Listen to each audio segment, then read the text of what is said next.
Wake up, everybody, because it's a brand new day. So Sony have finally dropped the highly anticipated trailer for Tom Holland's fourth Spider-Man movie, Spider-Man Brand New Day. Sheesh, this movie is stacked, boys. Punisher, Hulk, MJ, Ned, The Hand, Boomerang, Scorpion, and more to come. Finally, we got Spider-Man doing Spider-Man things. Look at the sauce. Oh! Before we break down the trailer, let's first talk about the mini teasers they were releasing yesterday by the hour. So it all began when Tom Holland took to social media to announce and prepare us for the long-awaited trailer. They were really out here blue-balling us. Think about it. We're in March, and we've gotten nothing about this movie besides set photos. The movie's only 4 months away, so the people are waiting. I really like this approach to market the movie. Yeah, sure, it's annoying because these clips are like 2 seconds long, but it creates hype and conversation because that's what really has been missing lately with these movies. When was the last time you were actually hyped for a Marvel movie? Deadpool and Wolverine, which was already like 2 years ago. So releasing short bursts of the trailer was genius. Everybody was reposting it, everybody was talking about it, and Marvel's done the same with Doomsday when they were releasing a new teaser every week alongside Avatar: Fire and Ash. We need more movies to do this. So many movies nowadays just come and go, but when it's stuff like this, everybody comes together because it's like an event. Yeah, sure, not every movie has Spider-Man. I mean, we are talking about the GOAT here, but at the very least, every movie should try to come up with creative marketing ideas. Now onto the breakdown of the trailer and what I loved and what I'm iffy about. So we immediately start off the bat with Peter in the Upside Down on his phone watching a video of MJ and Ned. Now at first when it was announced MJ and Ned would be returning,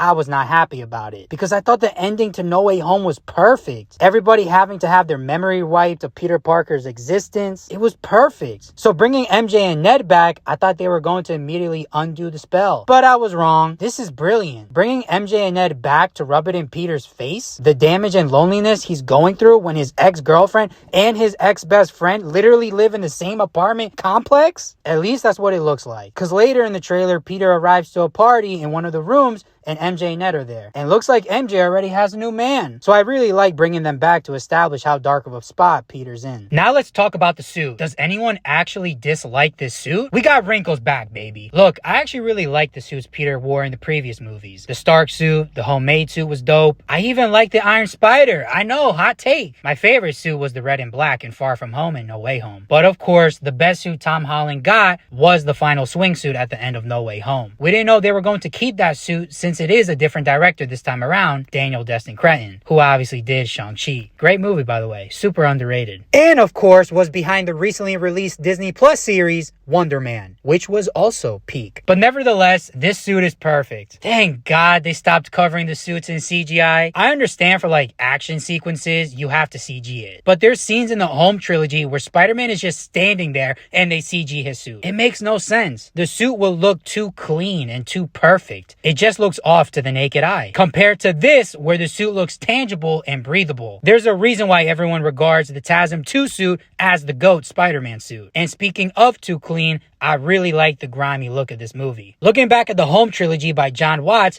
those movies visually weren't anything special. Now, I'm not gonna hate on John Watts. So many people hate on this guy online. He did a good job. People act like an amateur made those great movies. They were just plain and basic. The movies would almost look like commercials for how clean and perfect they look. And a lot of movies nowadays look like this. They never really moved the camera and color grading was non-existent. Compared to here, this movie has its own unique, distinct look. And I love it. Now let's talk about some other characters that appear in the trailer. Punisher! So I guess this is how they're censoring him? Still waiting for the Daredevil crossover though, man. We see a little bit of Bruce Banner, who we know is turning into Savage Hulk. We don't see it in this trailer, but I'm sure they'll reveal it in the next. That or they'll just save it for the movie. We got Scorpion. Finally some payoff. This guy was set up almost 10 years ago in Homecoming. We got the Red Ninjas, also known as the Hand, and Boomerang. And I love the straight out of the comic book shots. Wish more directors did that. Now we do have this mystery figure here. A lot of people are speculating it's Sadie Sink due to this set photo. I mean, it probably is. If you saw the leak trailer, you would know that Sadie actually had a couple lines in that version. But in here, she's hidden. And as for who I think she'll be playing, I'ma play it safe and say Jean Grey. But who really knows? She might just be Screwball or some shit. That or like Toby's daughter. I don't freaking know. Now for what the plot might be. Again, if you've been keeping up with the leaks, you would know that it looks like we're getting Man-Spider. We might see Tom Holland with 6 arms. Dude, this guy is jacked. Holy shit. We gotta lock in. This trailer basically confirms it, because it looks like also Peter has organic webbing. We see him in a web cocoon. This is probably all happening to him because of the depression and loneliness he's experiencing. We're taking pages from Spider-Man 2, baby. I don't know what the psychology is, but whenever Peter Parker just suffers in life,